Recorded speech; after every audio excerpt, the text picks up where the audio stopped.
सत श्री अकाल, नमस्कार हमारे सभी किसान भाइयों को।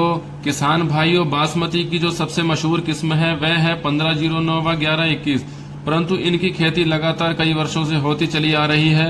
अगर इन दोनों ही किस्मों की पैदावार की बात की जाए तो इन दोनों ही किस्मों की पैदावार पहले जितनी नहीं रह गई है, परंतु अब बासमती की वह किस्म जिसकी अब किसानों ने खेती करनी प्रारंभ कर दी है, किसानों के लिए यह किस्म किसी वरदान से कम नहीं है। जी हाँ, यह बासमती धान की नई किस्म पूसा बासमती 1692 के रूप में बहुत ही कम दिनों में तैयार होने वाली यह बासमती की कामयाब वैरायटी है। और अगर हम उत्पादन की दृष्टि से बात करें तो यह वैरायटी प्रति एकड़ 26 से 30 क्विंटल तक उत्पादन देने में सक्षम है। अब अगर हम इसमें आने वाली बीमारियों की बात करें तो यह 1509 1121 बासमती धान में आने वाली बीमारियों से भी बची हुई है।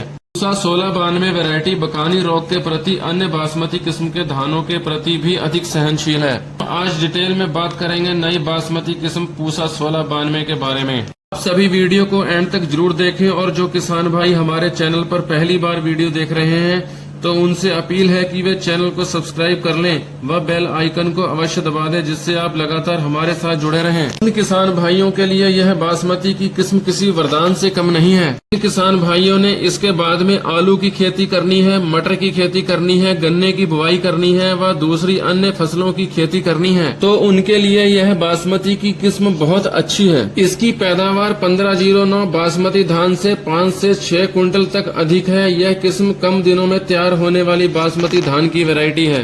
पूसा 1692 धान की किस्म पूसा अनुसंधान संस्थान दिल्ली की तरफ से विकसित की गई है।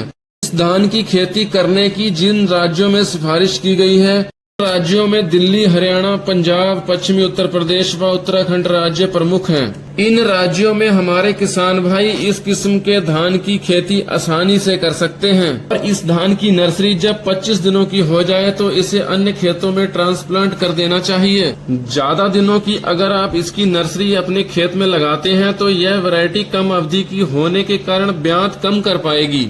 इसलिए इस वैरायटी को 25 से 28 दिनों तक अन्य खेतों में ट्रांसप्लांट अवश्य कर दें। अगर हम इसकी नर्सरी 25 से 28 दिनों की लगा देते हैं तो ये पकने में जो समय लेती है 85 से 90 दिनों का समय लेती है।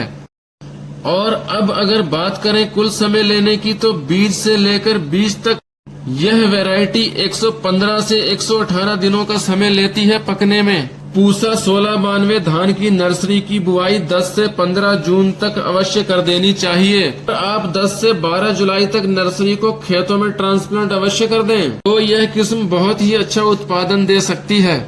जिस धान की नर्सरी की ट्रांसप्लांटिंग 10 से 12 जुलाई तक अन्य खेतों में कर दी गई होती है, वह धान 5 से 10 अक्टूबर तक पूर्ण रूप से पककर तैयार हो जाता है। इस वैरायटी के धान के चावल की क्वालिटी बहुत अच्छी होती है। इस धान का चावल लंबा होता है और बालियों की औसत लंबाई की अगर हम बात करें तो 10 से 11 इंच तक बालियों की लंबाई होती है। पौधे का फुटाव 1509 किस्म के धान से ज्यादा होता है। इस किस्म के धान की हाइट कम होने की वजह से अगर अधिक हवाएं भी चल जाती हैं तो भी यह धान जल्दी खेतों में गिरता नहीं है। भाइयों, 1692 धान की वैरायटी झंडा रोग, गर्दन तोड़ के प्रति भी अधिक सहनशील है। और अब अगर हम उत्पादन की दृष्टि से बात करें तो यह वैरायटी 25 से 30 क्विंटल तक उत्पादन देने में सक्षम है। अब अगर हम इसके दानों के वजन की बात करते हैं तो प्रति 1000 दाने का वजन लगभग 28 से 30 ग्राम तक होता है। इसके साथ साथ हम आपसे यह भी कहना चाहते हैं कि इस वैरायटी का बीज आप किसी विश्वसनीय संस्था से ही परचेज करें या फिर किसी विश्वसनीय किसान से ही इसका बीज प्राप्त करें, जिससे आपके साथ बीज में किसी भी प्रकार की धोखाधड़ी ना हो सके। बीज की बुआई करने से पहले बीज को फफूंदी नाशक दवाइयों से अवश्य उपचारित कर लें।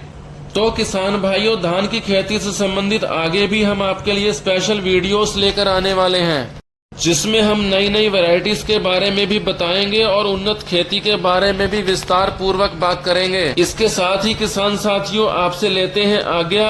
आज की वीडियो में इतना ही। धन्यवाद किसान साथियों। जय जवान जय किसान।